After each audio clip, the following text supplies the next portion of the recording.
तो हम लोग आज श्रीमद् भगवत गीता के 11वें अध्याय के 32वें श्लोक से अपनी चर्चा को आगे बढ़ाएंगे। वाष्टिकार अर्जुन ने पूछा था, भगवान के काल रूप को देख करके बहुत भयभीत हो गए थे और उन्होंने कहा था कि मैं समझ नहीं पा रहा हूं कि आप कौन हैं और आपकी प्रवृत्ति क्या है, प्रयोजन क्या है। इस प्रकार से आप लोगों को चबा रहे हैं, बड़े बड़े भीष्म द्रोण आदि को। तो आपकी प्रवृत्ति का कारण क्या है, प्रयोजन क्या है। तो अब भगवान इस श्लोकों में उत्तर देंगे 32, 33 और 34। मैं इस तरह से विभाजन कर रहा हूं कि किसने क्या बोला। संजय ने बोला तो वो कुछ श्लोक ले रहे हैं, फिर अर्जुन बोल रहे हैं तो वो श्लोक ले रहे हैं, अब भगवान क्या बोल रहे हैं तो वो श्लोक लेंगे, फिर अर्जुन को स्तुति करेंगे। तो आगे इस प्रकार से करेंगे, चाहे छोटी हो क्लास या बड़ी, इससे कोई दिक्कत नहीं है, लेकिन मेन बात यह है कि वो फ्लो रहेगा उसमें। हाँ ठीक है। इसमें नेट स्लो क्यों आ रहा है? आई गेस वो दीजिए, केबल दे दीजिए मेरे को। somehow that seems की स्पीड इज लेस। ऊपर तो कोई भक्त लोग उसको इस्तेमाल नहीं कर रहे हैं नेट पे मेरे ख्याल से। तो ऊपर का वो राउटर बंद करके आ जाइए। हाँ सब लोग काफी यूज कर रहे हैं, ऐसा लग रहा है स्पीड कम है।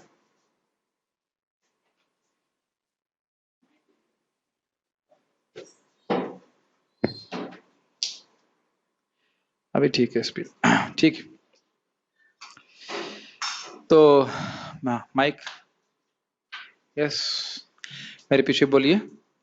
श्री भगवान वाच श्रीभगवानुवाच कालोऽस्मि लोकक्षयकृत् प्रवृद्धो कालोऽस्मि लोकक्षयकृत् प्रवृद्धो लोकान् समाहर्तुमिह प्रवृत्तः लोकान् समाहर्तुं ह्यः प्रवृत्तः ऋतेऽपि त्वां न भविष्यन्ति सर्वे ऋतेऽपि त्वां न भविष्यन्ति सर्वे येव स्थिताः प्रयतनिकेषु योधा येव स्थिताः प्रत्यन्तिकेषु योद्धा। बड़ा स्पष्ट संस्कृत है। श्री भगवान वाच, भगवान ने कहा, कालो अस्मि, मैं काल हूं। प्रश्न क्या था, आप कौन हैं? उत्तर हुआ मैं काल हूं। लोक क्षयकृत प्रवृद्धो, प्रश्न था कि आपकी प्रवृत्ति क्या है, क्या कर रहे हैं, किस प्रयोजन से आप इस तरह उपस्थित हैं। तो कह रहे हैं लोक क्षयकृत, लोग यानी कि समाज का या लोगों का क्षय करने में मैं प्रवृत्त हूं। प्रवृत्त मतलब, प्रवृत्त अर्थ है कि हाँ मैं लगा हुआ हूं महान रूप से। यहाँ पर बोले महान, प्रवृत्त का मतलब है महान, महान मतलब सर्वव्यापी। ठीक है, इस प्रकार से समझाया गया, हर जगह मैं लोगों का क्षय कर रहा हूं। उसके लोकान समान समाहर्तुम इह प्रवृत्ता, मेरी प्रवृत्ति किस प्रकार से है। समाहर्तुम का अर्थ हुआ है नष्ट करने में मैं लोगों को लगा हुआ हूं। ऋतेपि त्वाम, ऋते मतलब तुमको छोड़ करके, ऋतेपि त्वाम न भविष्यन्ति सर्वे, तुमको छोड़ करके और कोई जितने भी हैं यहाँ पे, ये अवस्थितः प्रयत्निकेषु योद्धा, जितने भी योद्धा यहाँ उपस्थित हैं युद्ध के लिए, इनमें से कोई भी बचने वाला नहीं है।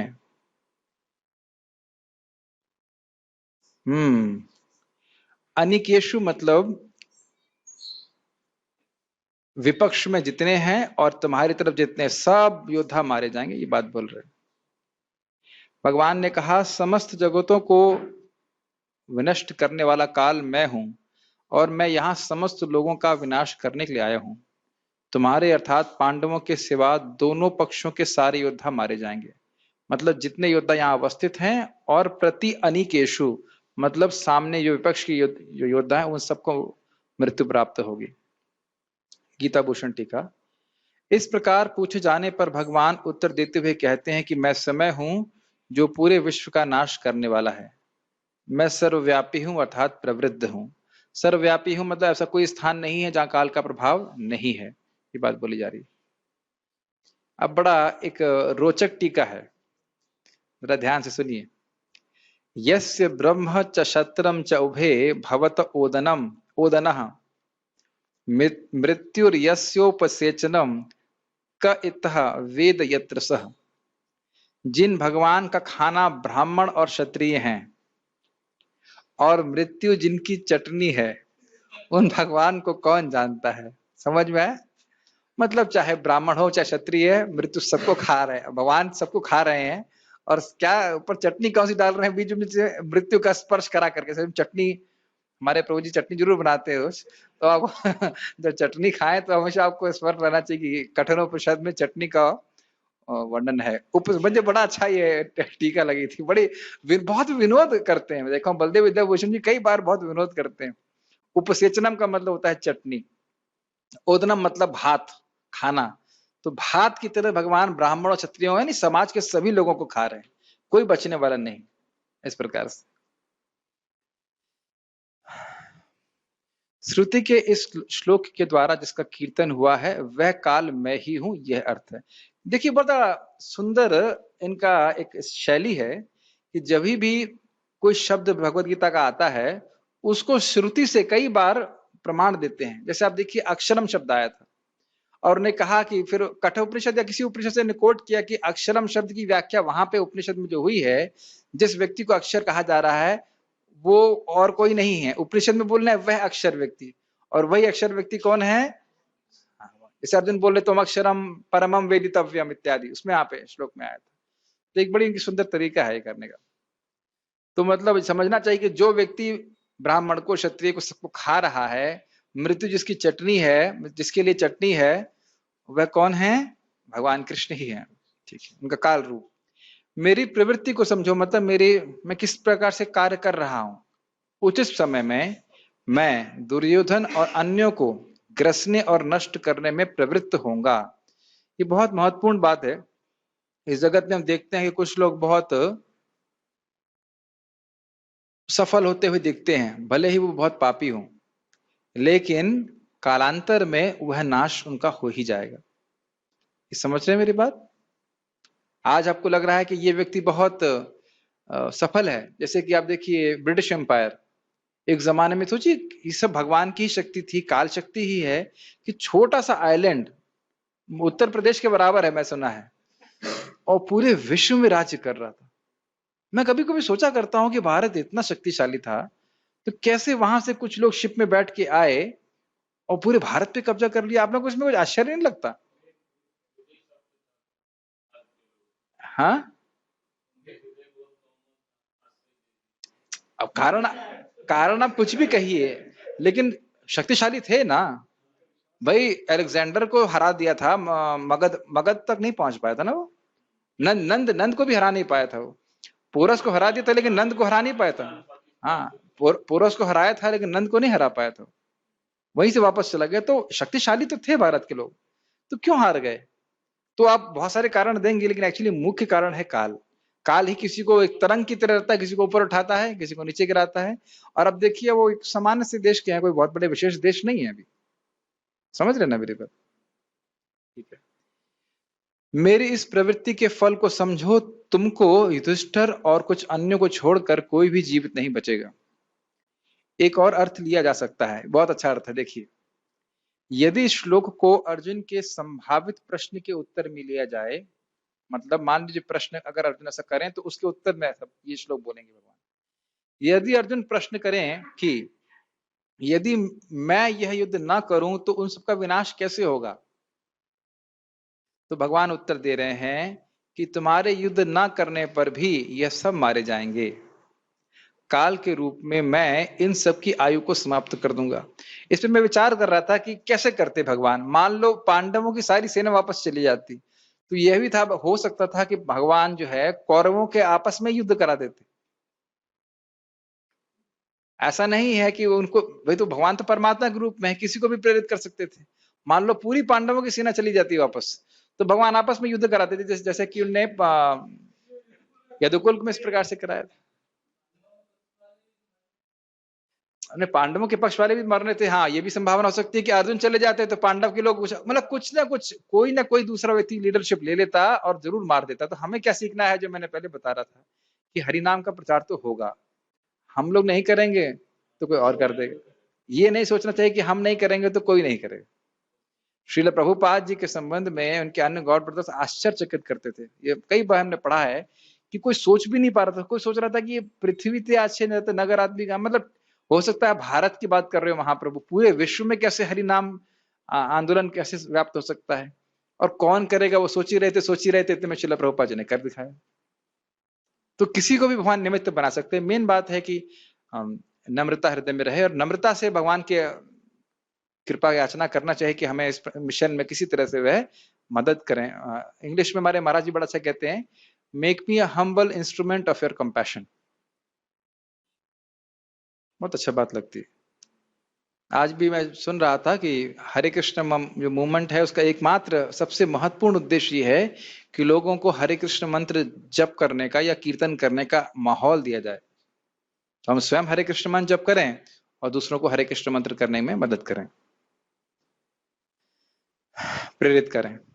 वे कौन लोग हैं जो मारे जाएंगे? मान लो अर्जुन यह प्रश्न करें तो कह रहे हैं भीष्म देव से प्रारंभ करके दोनों पक्ष के सभी योद्धा मारे जाएंगे, परंतु यदि तुम युद्ध त्याग देते हो तो तुम अपने धर्म से च्युत हो जाओगे। क्या धर्म है? भगवान के सेवक हैं और साथ साथ वो क्षत्रिय हैं, तो युद्ध तो होगा और ये मारे भी जाएंगे, लेकिन तुम अगर भाग गए या भाग गए वापस तो तुम्हें जो यश प्राप्त होना है कि अर्जुन की वजह से युद्ध जीता गया, वह तुम्हें प्राप्त नहीं होगा।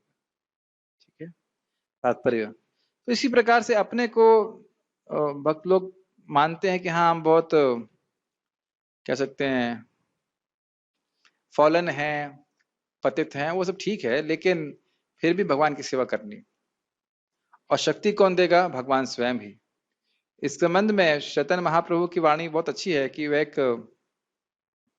प्रद्युम्न मिश्र ब्राह्मण हैं और श्री रामानंद राय जी शूद्र परिवार से हैं, और प्रद्युम्न मिश्र को श्रीपाद रामानंद राय से वे कृष्ण कथा सुनाते हैं। तो वहां पे लिखा है, वहां पे शिक्षा प्राप्त होती है कि कोई हीन से हीन व्यक्ति भी क्यों ना हो। श्लोक है इस प्रकार से, भक्ति शास्त्र प्रवर्तक, हीन से हीन व्यक्ति भी महाप्रभु की कृपा से भक्ति के शास्त्रों का प्रवर्तक हो सकता है। तो हम सभी के हृदय में एक लालसा होनी चाहिए कि मैं भी भगवत गीता श्रीमद् भागवत का प्रचार अपनी शक्ति के अनुसार करूं। किसी एक जीव के पास भी इस ज्ञान को पहुंचाने के मैं अगर मदद कर सकता हूं तो भगवान का आशीर्वाद हम पर जरूर होगा। प्रभुपाद को कहते हैं preaching is the easy way to please Krishna. स्वयं हम भक्ति करें और दूसरों को मदद करें। ठीक है, तात्पर्य। यद्यपि अर्जुन जानता था कि कृष्ण उसके मित्र तथा भगवान हैं। किसी के फोन से बहुत सारे मैसेज आ रहे हैं, शायद साइलेंट कर देंगे, मेरा ही फोन है क्या? हाँ, साइलेंट कर दीजिए। यद्यपि अर्जुन जानता था कि कृष्ण उसके मित्र तथा भगवान हैं, तो भी वह कृष्ण के विविध रूपों को देखकर चकित था। इसलिए उसने इस विनाशकारी शक्ति के उद्देश्य के बारे में पूछताछ की।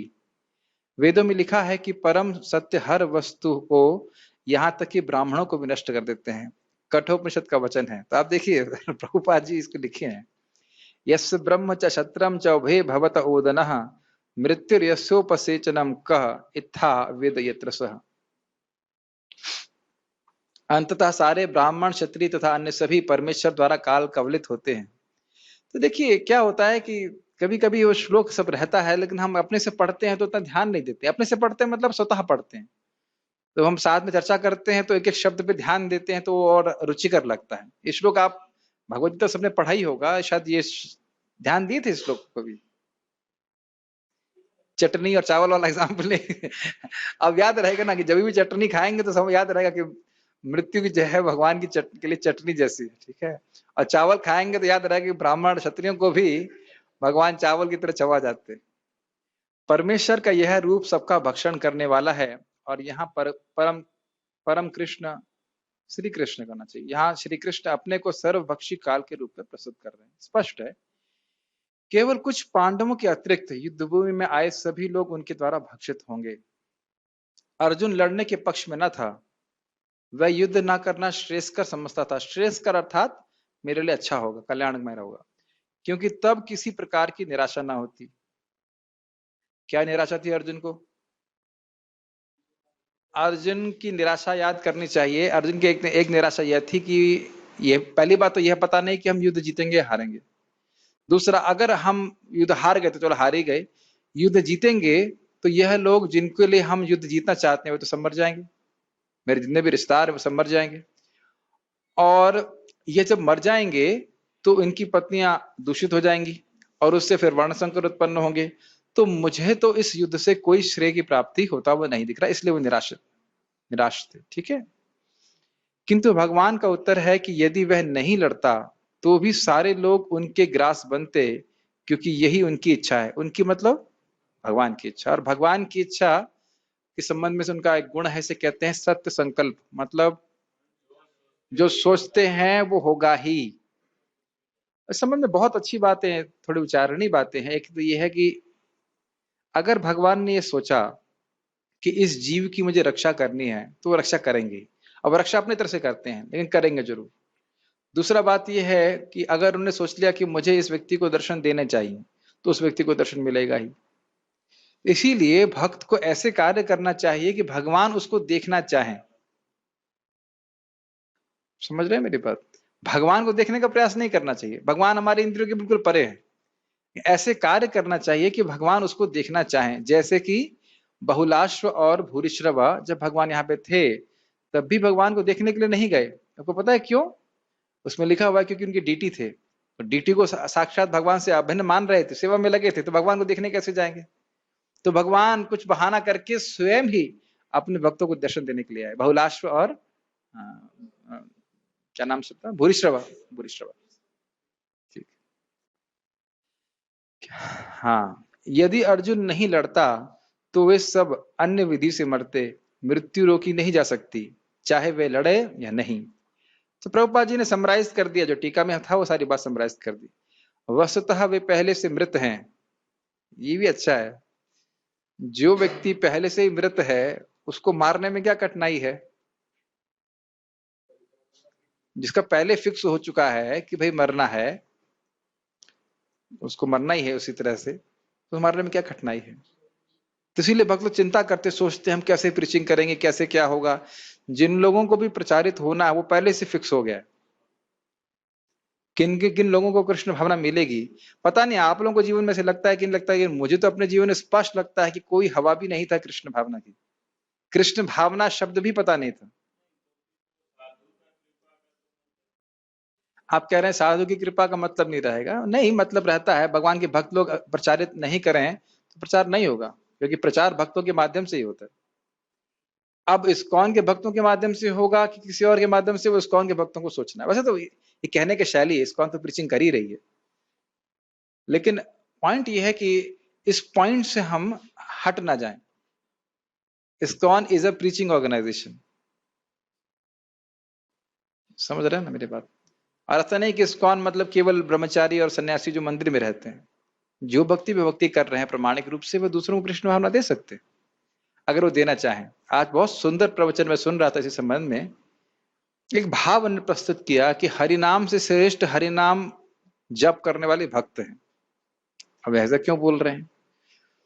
तो उन्हें कहा कि देखिए, हरिनाम आपके जीवन में अपने आप नहीं आ सकता। Make sense? हरिनाम आपके जीवन में अपने आप आ जाएगा क्या? किसी भक्त के माध्यम से ही आएगा ना। अब भक्त सब बैठे बैठे मन में ही जप कर रहे होते, तो किसी को क्या मालूम चलता है हरे कृष्ण मंत्र के बारे में? हरि नाम कैसे भी उच्चारण किया जाए व्यक्ति मुक्त हो जाएगा, लेकिन व्यक्ति को हरि नाम मिलेगा तभी जब भक्त कुछ हरि नाम बोलेंगे या कुछ प्रचार का आंदोलन करें, कुछ कुछ करेंगे। Does it make sense? ये मैंने अपने गुरु महाराज से भी सुना था। In a sense you can not approach the holy name directly.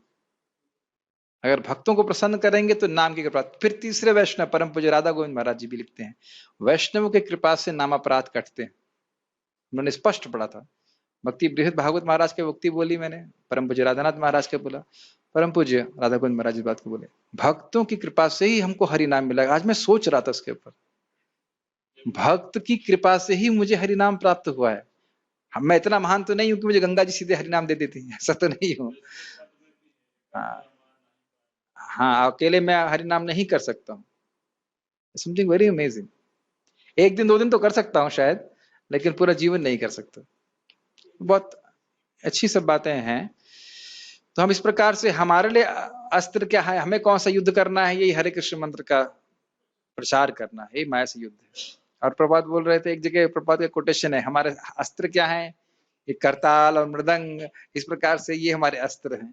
तो कुछ अस्त्र चलाना सीखना चाहिए। बहुत सारे ब्रह्मास्त्र नहीं चलाना, लेकिन भक्तों को कम से कम करताल चलाना तो आना चाहिए। करताल, मृदंग, मैं यंग लोगों के बोल रहा हूँ। और प्रसाद, प्रसाद बहुत बड़ा अस्त्र है। इस प्रकार से प्रसाद बहुत बड़ा अस्त्र है। ठीक है, वस्तुतः वे पहले से मृत हैं। मतलब आपको चिंता नहीं करनी किसको प्रीचिंग करना है, किसको प्रीचिंग करना है। आप इच्छा करिए, प्रयास करिए, निश्चित कुछ ना कुछ लोग मिल जाएंगे जो एकदम से बहुत इच्छुक होंगे कृष्ण भावना के लिए। काल विनाश है और परमेश्वर की इच्छा अनुसार सारे संसार को विनष्ट होना है, यह प्रकृति का नियम है। स्पष्ट है। आगे पढ़ते हैं। तो मेरे पीछे बोलिए, कोई प्रश्न है अब तक इस पे, जूम पे कोई प्रश्न? ठीक।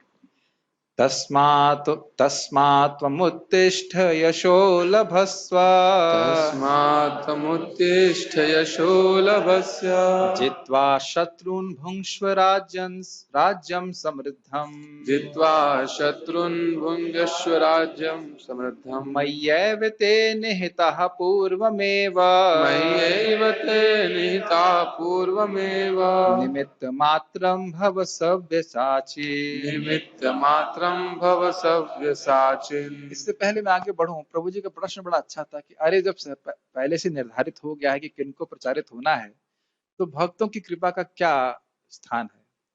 देखिए, भगवान के भक्तों को भी, पहली बात, गुरु कृष्ण प्रसाद पाए भक्ति लता बीज। तो इसका अर्थ क्या है? कृष्ण की कृपा से कृष्ण किसी वैष्णव को, किसी भक्त को प्रेरित करते हैं एक विशेष स्थान में जाकर के कुछ प्रवचन करने की व्यवस्था करते हैं कृष्ण, और किसी जीव को भी इस प्रकार से प्रेरित करते हैं कि जाओ वहां कुछ सत्संग हो रहा है, जाकर के सुनिए। ये मैं एकदम अपने अनुभूत, अपने जीवन से बोल रहा हूं। मैं सूरत कल में था और हमारा जैसे एक हॉस्टल का लाउंज बोलते हैं, इस हॉस्टल में आप लोग प्रवेश करते तो एक नोटिस बोर्ड होता है, वहां पे लिखा हुआ था पर्सनालिटी डेवलपमेंट। हमने बहुत सारे आते हैं लोग बोलने के लिए, कौन जाए। फिर एक व्यक्ति ने बोला, पता नहीं मुझे ये भी याद नहीं किसने बोला, अरे भैया अटेंडेंस कंपलसरी है। तो ये नहीं सुनने गए थे कि वहां पे गीता भागवत सुनाई जाएगी, अरे अटेंडेंस कंपलसरी, चलो पहुंच जाते हैं। और वहां उन्होंने, और उसमें लिखा हुआ था नामनिष्ठ दास, IIT कानपुर मैकेनिकल, जो भी है, हो सकता है भी कुछ अच्छी बातें बताएंगे, लेकिन मुझे विश्वास नहीं था ये पर्सनालिटी डेवलपमेंट सब, मुझे लगता था ये क्या कहते हैं, दिखावा है, अच्छा नहीं लगता था। और वहां देखा तो सुना रहे तुम शरीर नहीं हो, आत्मा हो इत्यादि, प्रभुपाद जी ग्रंथ ले लिए। अब दिख रहा है आपको, मुझे भक्ति में आना था, माता जी सामने बैठी हैं, उनसे पूछ लिए किसकी पूजा करते थे हम 21 साल में, किसी की भी पूजा नहीं करते। हाँ, अपमान नहीं करता था, लेकिन किसी की भी पूजा नहीं करते थे, कोई रुचि नहीं थी। तो हम ये देख रहे हैं, मैं अपने जीवन में देख रहा हूं कि कितना दूर जाकर के मुझे कृष्ण भावना, और मुझे ये भी याद है, ये 2003 की बात थी, और 2002 में मैं बॉम्बे में था और मेरे फूफा जी मुझे जुहू, क्या कहते हैं जुहू ना, टेम्पल नहीं, टेम्पल कहाँ ले जाएंगे, जुहू बीच लेके गए। और वहां जुहू बीच से वो बिल्कुल जुहू बीच बोल रहे हैं, अरे यहाँ बहुत सुंदर मंदिर है, चलोगे? मैंने कहा ना, क्या करेंगे मंदिर जाकर। तो वो एक अलग बात है, लेकिन वैसे बोल रहा हूँ, बचपन में गए वो अलग बात है, लेकिन मैं ये बोल रहा हूँ कि जो लोग बहुत एक सिंपल शब्द में कहूं तो बद्री नारायण महाराज बता रहे थे कि बहुत सारे लोग प्रतीक्षा कर रहे हैं, अपनी खिड़की में बाहर देख रहे हैं कि चैतन्य महाप्रभु की संकीर्तन आंदोलन का कोई सैनिक आएगा और मेरी रक्षा करेगा, मुझे मेरा उद्धार करेगा। तो सबको प्रचार करना चाहिए, और आजकल तो बहुत सुंदर तरीका है, आप यहाँ बैठे बैठे कर सकते हैं। अब इस प्रवचन को जो सुनेगा, हो सकता है कोई इसके जीवन में परिवर्तन आ जाए, भगवान का भक्त बन जाए। और ये हमेशा सोचना चाहिए कि हम बहुत लोगों को नहीं कर पाएंगे, क्योंकि हजार मनुष्य नाम सहस्त्रेषु, ये रिकॉर्ड्स आपको द्वापर युग के हैं। हजारों में से कोई एक व्यक्ति भगवान के बारे में जानना चाहता है, लेकिन इसका अर्थ ये नहीं है कि हम प्रचार बंद कर दें। भाई, हीरे की दुकान में बहुत कम लोग आते हैं, इसका मतलब ये नहीं कि हीरे बेचे नहीं जाएं। मर्सिडीज बेंच रोज रोज नहीं खरीदने जाते लोग, इसका मतलब ये नहीं कि मर्सिडीज बेंच न बेची जाए। उसी प्रकार से भक्ति में, आप मेरी बात समझ पा रहे हैं, जिन लोगों को भक्ति प्राप्त होनी है भगवान जानते हैं, और भक्त लोग जब प्रचार करते हैं तो इस प्रकार से, मतलब सनक सनातन प्रभु बता रहे थे, पदयात्रा में एक बार अकस्मात उनकी पदयात्रा राइट में जानी थी, लेफ्ट में मुड़ गई, फिर बहुत सारे लोग आए और गीता भागवत लेके चले गए। तो इस प्रकार से आपको भी इस प्रकार के अनुभव हुए होंगे पदयात्रा में, किस प्रकार से कहीं से भी लोग आ जाते हैं। झारखंड में मुझे बता रहे थे पार्थ प्रभु 400 गीता ना, पता नहीं कितनी गीता लाइन में लगकर गीता लोग लेके चले गए।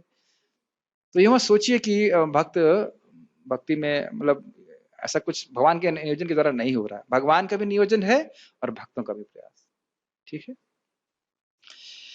अच्छा अब श्लोक को देखते हैं, 33वें श्लोक को। उसमें कह रहे हैं तस्मात, तस्मात मतलब इसलिए, तस्मात्वम, तस्मात्मत्वम मतलब इसलिए तुम, उत्तिष्ठ, उत्तिष्ठ मतलब लेट जाओ। लेट तो लिखा है नहीं, उत्तिष्ठ मतलब उठो।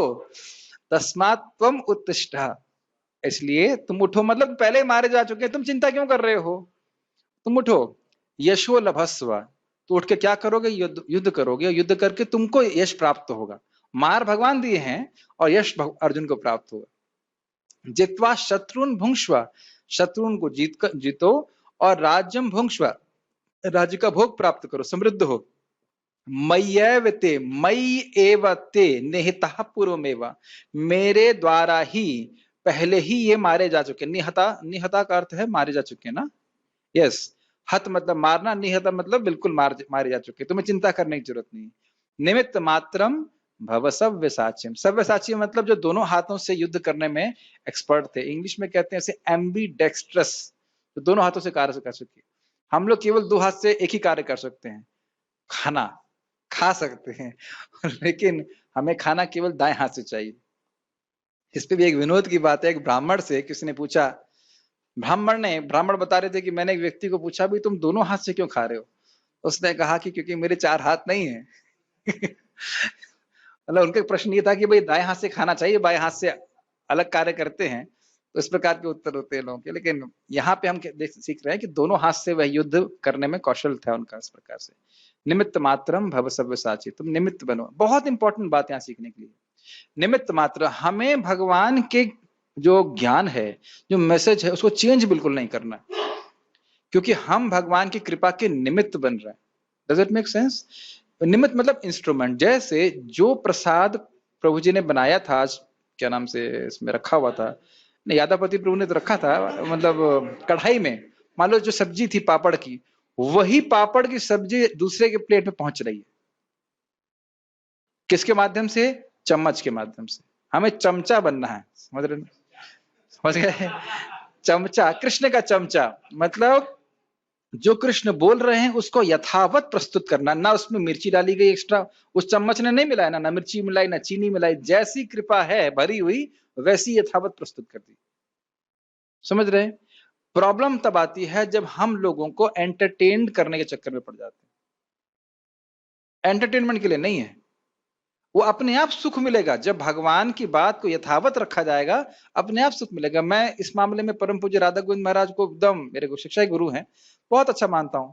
अक्रूर मनोरथ चल रहा है, वो संस्कृत बोल रहे हैं, उसका अनुवाद कर दे रहे हैं, कुछ और कथा कह ही नहीं रहे, टीका से संस्कृत बोल रहे हैं, उसका अनुवाद करते हैं, और इतना सुंदर लग रहा है, क्योंकि इतनी सुंदर व्याख्या, इतनी सुंदर वस्तुएं उसमें पहले से ही रखी हुई, और आचार्य गणों ने जो बोला है वो पहले से निर्गुण है, वो पहले से निर्गुण है। तो हम भले ही गुणों में हों, लेकिन उसको रिपीट करने से हमारा भी शुद्धिकरण, सामने वाले की शुद्धिकरण। यथादीतम यथामति, उस सामने वाले को बड़ा प्रसन्नता होती है। पूर्ववर्ती आचार्यों की बात रखते हैं तो उसके मन में बहुत प्रसन्नता होगी, अपने आप प्रसन्नता होगी। प्रभुपाद जी इस बात को बोलते थे, मेरा कोई जादू नहीं है, जादू यही है कि मैंने वस्तुओं को परिवर्तित नहीं किया। और आप देख रहे हैं किस प्रकार से प्रभुपाद जी श्रील बलदेव विद्याभूषण जी की टीका को यथावत रख रहे, ऐसा कि सामने वाला समझ जाए, लेकिन मैसेज को चेंज नहीं कर रहे। और कुछ लोग कह रहे हैं कि प्रभुपाद जी की पुस्तकें परिवर्तित हो रही हैं, कहां परिवर्तित हो रही हैं? क्या क्या ज्ञान में देखिए अंतर आपको लग रहा है? कुछ भी नहीं है, ठीक है। मान लीजिए तुम की जगह आप बोल दिया तो कोई बड़े इसको नहीं, इसको परिवर्तन नहीं कहा जाता, मैसेज चेंज नहीं हो रहा है। और बहुत महत्वपूर्ण बात निमित्त पे ये है कि ना तो मैं कुछ करने के लिए योग्य हूं और ना मैं कुछ करने के लिए अयोग्य हूं। मैं अपनी शक्ति से कुछ नहीं कर सकता, लेकिन भगवान अपनी शक्ति से मुझसे कुछ भी करा सकते हैं, ये विश्वास भगवान का होना चाहिए। समझ रहे हैं मेरी बात? मूकम करोति वाचालम, जानते हैं। अनुवाद, अतः उठो, लड़ने के लिए तैयार हो जाओ और यश अर्जित करो। अब कुछ लोग कहते हैं प्रभु जी हम प्रचार नहीं करेंगे, हमें लोग सम्मान करने लग जाएंगे, हमें यश मिलेगा। तो भगवान तो कह रहे हैं यश लो, अब भगवान को तो कोई ऑब्जेक्शन नहीं है, लेकिन हम लोग यश प्राप्त करने के लिए नहीं कर रहे हैं, भगवान को प्रसन्न करने के लिए कर रहे हैं। अर्जुन यश प्राप्त करने के लिए युद्ध नहीं कर रहे हैं, भगवान स्वाभाविक वो देंगे ही आपको इस प्रकार से। अब प्रभुपाद जी की जगह बोलते हैं द पॉपुलैरिटी नहीं, कुछ द मैं शब्द यूज नहीं आ रहा है, of a preacher automatically follows him, कुछ याद नहीं आ रहा, ये यश वाली बात, यश को इंग्लिश में the fame of a preacher naturally follows him. आप भगवान का गुणगान करेंगे तो भगवान भी आपकी व्यवस्था से करेंगे कि आपका गुणगान हो जाए, जबकि भक्त अपना गुणगान के लिए नहीं कर रहे हैं, भगवान को प्रसन्न करने के लिए, भगवान गुणगान करने के लिए कर रहे हैं। अब आजकल के जमाने में सुखदेव गोस्वामी को हर व्यक्ति, हर भक्त जानता है, सूत गोस्वामी को जानता है, वह इसलिए थोड़ा कथा कर रहे थे, लेकिन स्वाभाविक है कि भगवान को आप कुछ देंगे तो उसके बदले में वो घूम के आपके पास वापस आएगा। हाँ, शीशे वाला एग्जाम्पल है, आप भगवान हाँ बहुत अच्छा बोल रहे हैं कि आप शीशे में अपने चेहरे पे को तिलक लगाएंगे तो शीशे में जो रिफ्लेक्शन उसमें अपने आप तिलक आ जाएगा। उसी प्रकार से भगवान का गुणगान करेंगे तो स्वयं ही महिमा मंडित हो जाता है जीव। अपने शत्रुओं को जीतकर संपन्न राज्य का भोग करो, ये सब मेरे द्वारा पहले ही मारे जा चुके हैं और रहे और हे सब्यसाची, तुम तो युद्ध में केवल निमित्त मात्र हो सकते हो। गीता भूषण टीका। इस कारण से उठो, किस कारण से उठो मतलब अलार्म बज गया है, किस कारण से उठी? रुक जाओ, क्या नाम है आपका, क्या नाम है आपका? सुंदर माधव प्रभु। किस कारण से उठी है? भगवान को प्रसन्न करने के लिए। भगवान को प्रसन्न करने के लिए, जनरल उत्तर। क्योंकि वो निमित्त मात्र, पहले ही मार दिया गया, तुम युद्ध करने के बारे में झिझको मत और अपने धर्म के अनुसार युद्ध करो, यश प्राप्त करो। जो भीष्म आदि देवताओं के द्वारा भी दुर्जय थे, वे अर्जुन के द्वारा हेला में ही जीत लिए गए, इस प्रकार की दुर्लभ कीर्ति प्राप्त करो। समझ में आया? भाई यही भीष्म देव है ना जिनको परशुराम भी हरा नहीं पाए थे। हाँ, तो इसी प्रकार के ऐसे दुर्जय भीष्म को भी अर्जुन ने हरा दिया। अर्जुन कितने और बड़ी आसानी से हरा दिया, तो इस प्रकार की कीर्ति अर्जुन को प्राप्त होगी। हाँ, ये बात बोल रहा है। द्रौपदी का अपमान करने के समय मेरे द्वारा यह पहले ही मार दिए गए हैं। तो स्पष्ट है, सब जानते हैं इस प्रकरण को।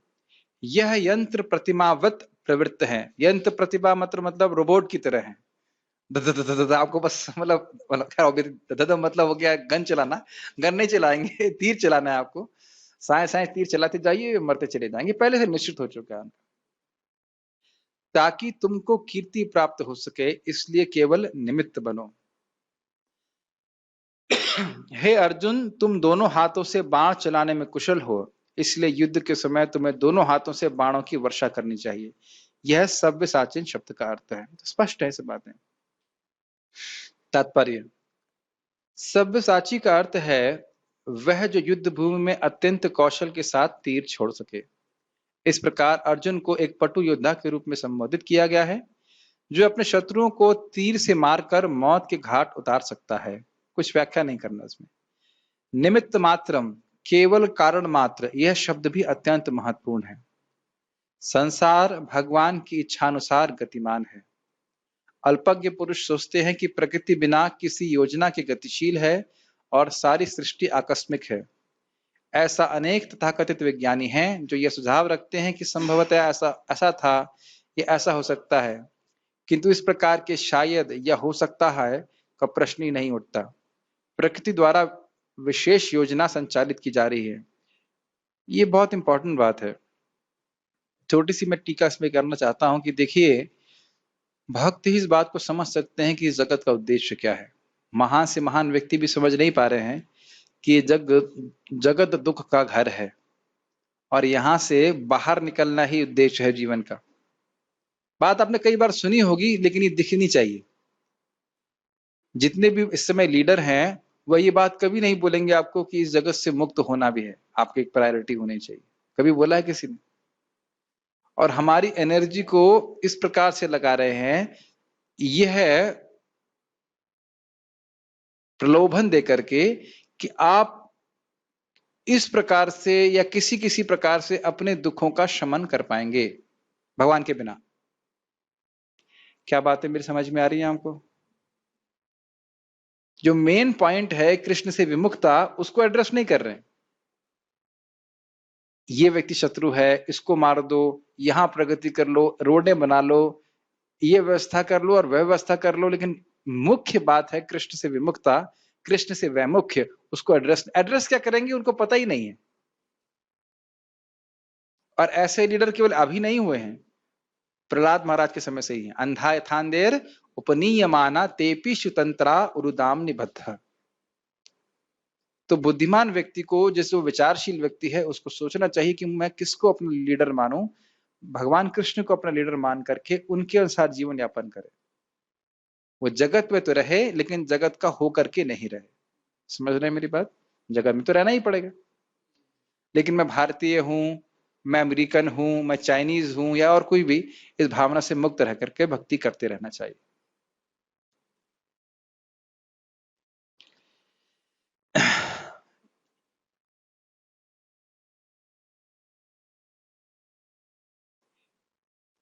जैसे एक उदाहरण आप ले सकते हैं कि स्कूल का उद्देश्य है कि एजुकेशन दी जाए। भले ही कुछ लोग फेल हो जाते हैं लेकिन फिर भी कुछ लोग पास भी होते हैं, है ना?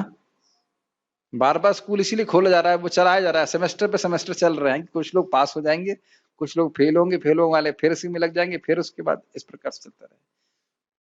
So this universe is a school which educates us to stop thinking that we are center of the universe. ये पूरा ब्रह्मांड एक विद्यालय की तरह है जो हमें सिखा रहा है कि तुम इस ब्रह्मांड के केंद्र नहीं हो, तुम कंट्रोलर नहीं हो, तुम भोक्ता नहीं हो, नियामक नहीं हो, ईश्वर नहीं हो, भगवान है। और कैसे सिखा रहा है? कितने सारे हमारे संकल्प हैं जो पूर्ण नहीं होते, कितनी सारी व्यवस्थाएं हैं जो हमारे अनुसार नहीं चलती। यस, थोड़ी बहुत चलती हैं तो हम बड़े खुश हो जाते हैं कि हाँ हमने बहुत कुछ कर लिया है कि नहीं?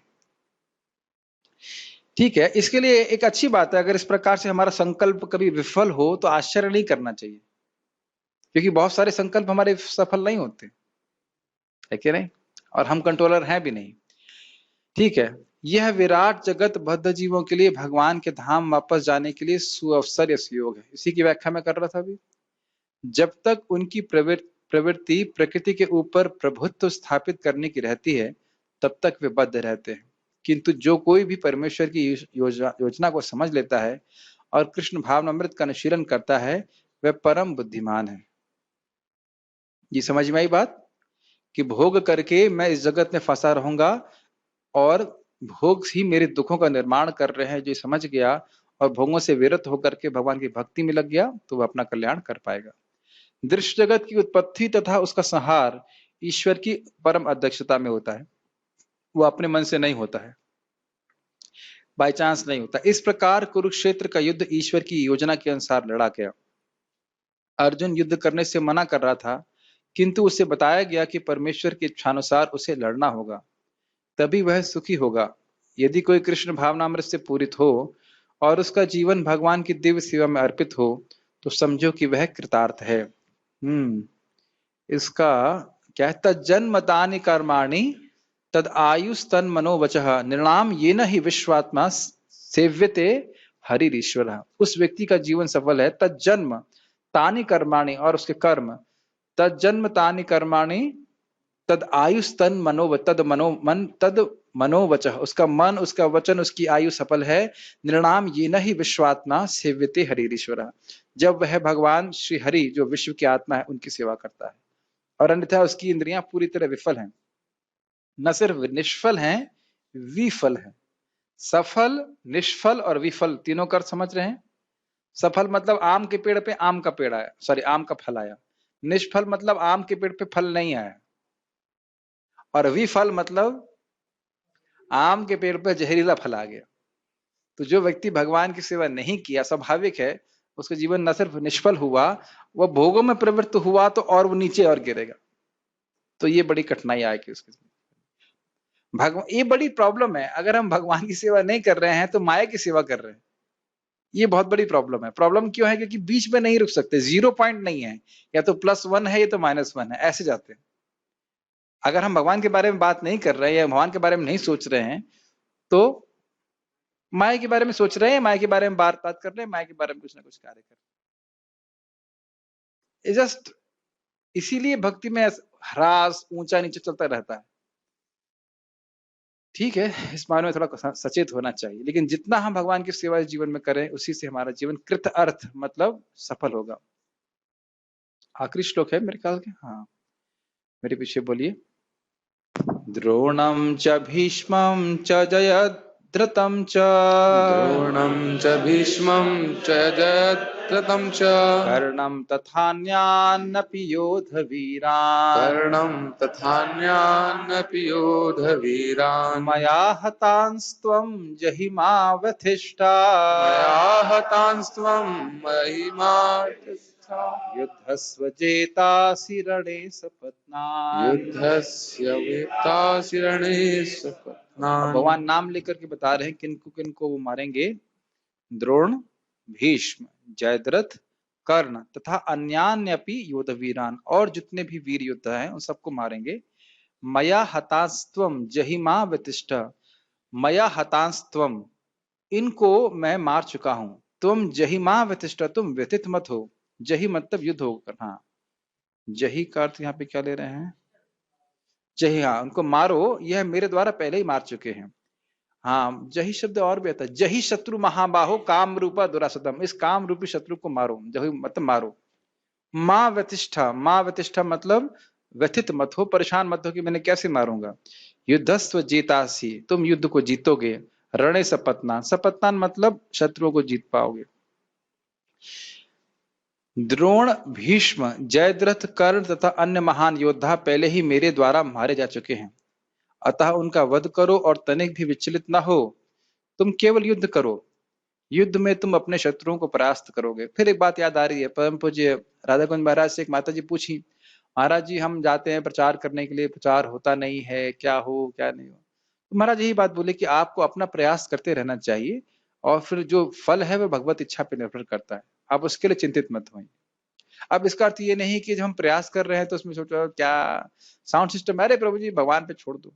हम जब प्रयास कर रहे हैं तो पूरा उत्तरदायित्व लेकर के प्रयास करें, फल के लिए भगवान पे छोड़ देना चाहिए। हम कितना प्रचार होगा उसका हम नहीं जानते, इसका अर्थ यह नहीं कि हम अपनी तरफ से व्यवस्था ठीक से ना बना के चलें। गाड़ी में पेट्रोल, अरे नहीं, सब भगवान पे छोड़ दो। सच बात है, एक बार ये लोग बस में गए थे, बस पार्टी में कुछ भक्त, तो बस का टायर पंचर है, बस खराब हो गई। तो उस लीडर ने बोला just surrender to Krishna, Krishna के शरण में चले जाओ। तो भक्तों को समझ में नहीं आया, नया डिवोटी था, प्रभुपाद से पूछा, प्रभुपाद जी कृष्ण की शरण में जाने का अर्थ क्या है? तो प्रभुपाद जी ने कहा it means use your intelligence, इसका मतलब है कि तुम अपनी बुद्धि का इस्तेमाल करो। तो ऐसा नहीं है कि, और ब्रह्मानंद प्रभु को संबंध में बोला, when you are working you work as if everything depends on you, when you are praying then you should pray as if everything depends on Krishna. जब आप कार्य कर रहे हैं तो इस प्रकार से कार्य करें कि सब कुछ आप पर निर्भर करता है, लेकिन जब आप प्रार्थना करें तो इस प्रकार से प्रार्थना करें कि सब कुछ कृष्ण पे निर्भर करता है। हम अनुत्तरदायी रूप से जीवन नहीं बिता सकते, ये बात बोल रहे हैं। फिर भी हाँ, श्रद्धा का अर्थ ये नहीं है कि हम भगवान पे व्यवहार में लापरवाही रखें और ठीक से कार्य ना करें। ठीक है, गीता भूषण टीका। अर्जुन ने दूसरे अध्याय में प्रश्न किया था कि यदि वा जये माँ, यदि वा ना जय, यदि वा नो जये यू, मैं नहीं जान रहा हूं कि हम इस युद्ध को जीतेंगे या जीते जाएंगे। तो इस प्रश्न के संदर्भ में भगवान कृष्ण यह श्लोक कह रहे हैं। समझ में आ रहा है बात? तो स्पष्ट है। द्रोण और अन्यों का वध कर दो जिनकी आयु मेरे द्वारा पहले ही समाप्त की जा चुकी है।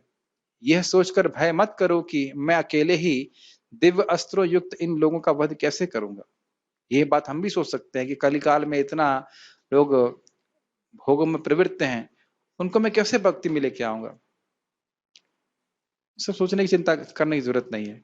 सिंपल फॉर्मूला है, बहुत अच्छा प्रभुपाद जी का फॉर्मूला है।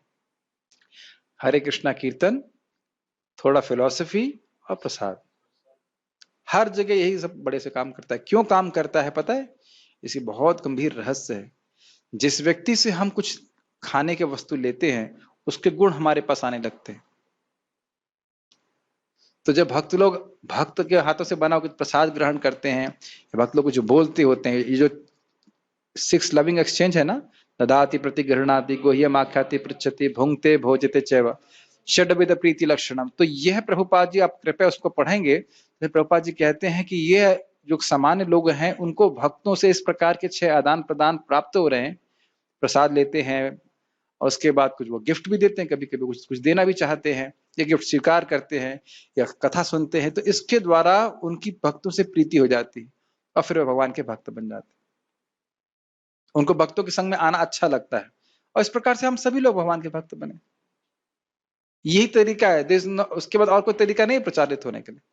कुछ कहना चाहते हैं प्रभु जी? माहिती जी प्रभु जी, समझ रहे हैं कि हमें और कोई दिव्य अस्त्र इस्तेमाल नहीं करना है, यही हरे कृष्ण मंत्र है, भगवान का प्रसाद है और प्रेम पूर्ण वचन, प्रेम पूर्ण व्यवहार है। हाँ जी।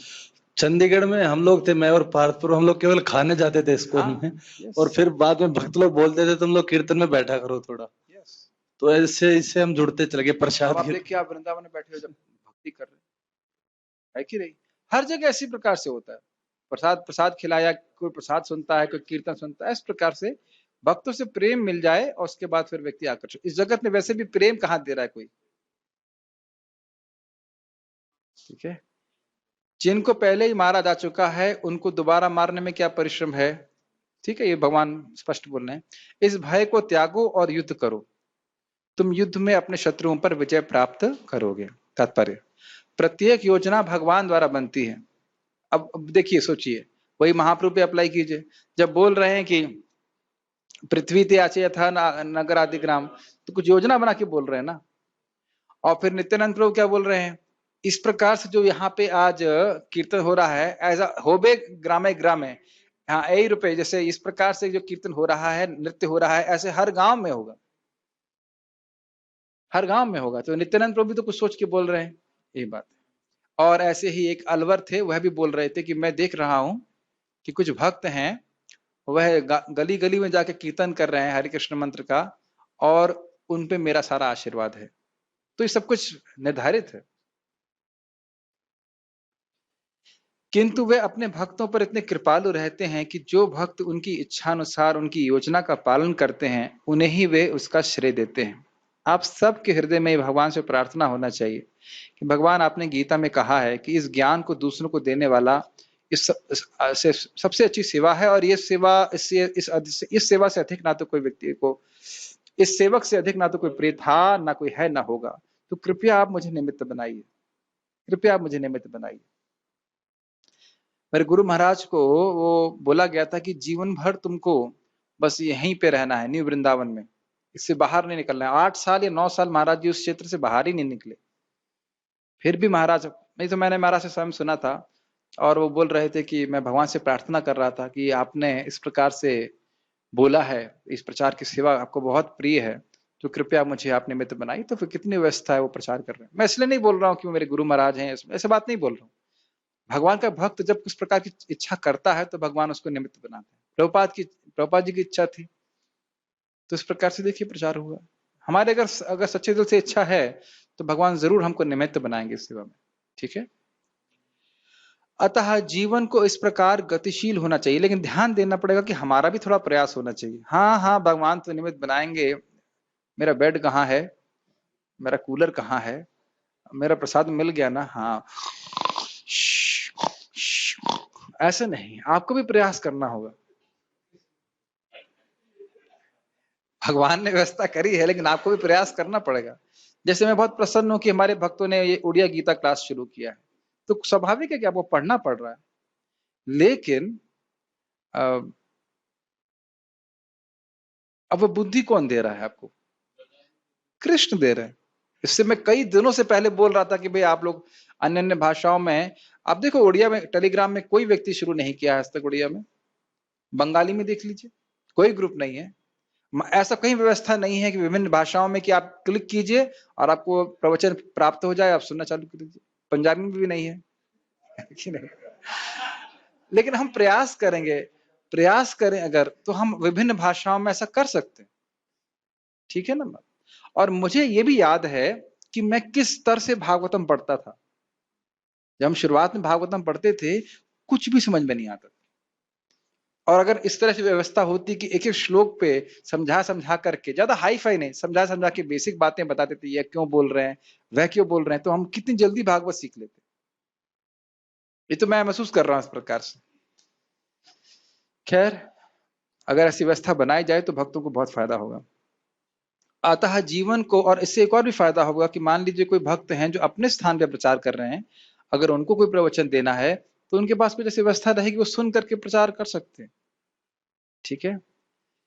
अतः जीवन को इस प्रकार गतिशील होना चाहिए कि प्रत्येक व्यक्ति कृष्ण भावनामृत में कर्म करे और गुरु के माध्यम से भगवान को जाने। भगवान की योजनाएं उन्हीं की कृपा से समझी जाती हैं और भक्तों की योजनाएं उनकी ही योजनाएं हैं। जो शुद्ध भक्त हैं वो बस यही जानते हैं कि सबसे बड़ा कार्य है भगवान के प्रचार करना। मैं एक छोटा सा मेडिटेशन आप लोगों के लिए देना चाहता हूं। आप नेट पे जाकर के यूनिवर्स या अंतरिक्ष शब्द को खोजिए और उसकी फोटो देखिए, और तब देखिए कितने सारे ग्रह हैं। केवल एक ब्रह्मांड की बात करें तो थोड़ा सा आप ध्यान विचार करें कि क्या संभावना है ये थी कि मुझे कृष्ण भावना प्राप्त होनी चाहिए। हम लोग कितनी भक्ति कर रहे हैं आगे की बात है, लेकिन हमको एक एक व्यक्ति को पता है कि कैसे हम भगवान के धाम जा सकते हैं। एक भी व्यक्ति यहाँ उपस्थित नहीं होगा जिसे ये नहीं पता है कि हम भगवान के धाम कैसे जा सकते हैं। मैं फिर से रिपीट करूंगा, यहाँ पे उपस्थित हर भक्त को पता है कि प्रामाणिक रूप से पता है कि मैं आप भगवान के धाम कैसे जा सकते हो। पता है कि नहीं पता? ऐसा नहीं कि हम बहुत बड़े डिवोटी हो गए हैं, लेकिन पता है वो ज्ञान। तो कितने लोगों को दुनिया में पता है इस बात को कि भगवान का धाम है भी और कैसे जा सकते? आप समझ रहे हैं रियलिटी ऑफ दिस नॉलेज? बड़े बड़े साइंटिस्ट को भी पता नहीं। तो आप उस पर विचार कीजिए कि इनकंसीवेबल, अचिंत है कि ये ज्ञान हमारे पास कैसे प्राप्त हो रहा है। केवल कृष्ण की विशेष कृपा आयोजन के द्वारा हो रहा है। अब इस आयोजन को, इस व्यवस्था को मुझे दूसरों को बढ़ाना है। यही जीवन का लक्ष्य होना चाहिए, और इसमें आप बड़े संतुष्ट, बड़े प्रसन्न रहेंगे। भगवान का सारा आशीर्वाद आपके ऊपर होगा। लेकिन इतनी बुद्धि जरूर लगानी पड़ेगी कि ये मालूम चले कि श्लोक में है क्या।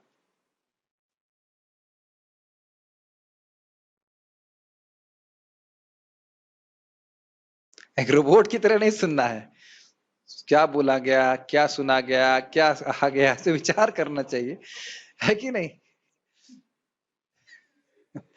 सुना था ना हमने, यथाधीतम यथा मति, मति लगानी चाहिए। ठीक है। मनुष्य को चाहिए कि ऐसी योजनाओं का अनुसरण करे और जीवन संघर्ष में विजयी बने। बहुत सुंदर बात। कौन सी योजनाओं का? कि भगवान, हमने युद्ध नहीं करना है, हमें भगवान की कीर्ति का, हाँ, भगवान की इच्छा यही है। बहुत सुंदर प्रभुपाद जी एक बात बोलते हैं कि जब कोई जीव कृष्ण भावना स्वीकार करता है तो यह कृष्ण के लिए विजय है। मुझे बहुत अच्छा लगता है ये बात। तो अब कम से कम वो पथ पे तो आ गया है भक्ति की। अब जन्म हो सकता कुछ जन्म लगे, लेकिन वह मुक्त जरूर हो जाएगा। ठीक है। कोई प्रश्न है किसी का तो मैं ले सकता हूँ। Any questions? Any questions on Zoom? Okay, so we will stop here. Srimad Bhagavad Gita की जय, श्री प्रभुपाद की जय।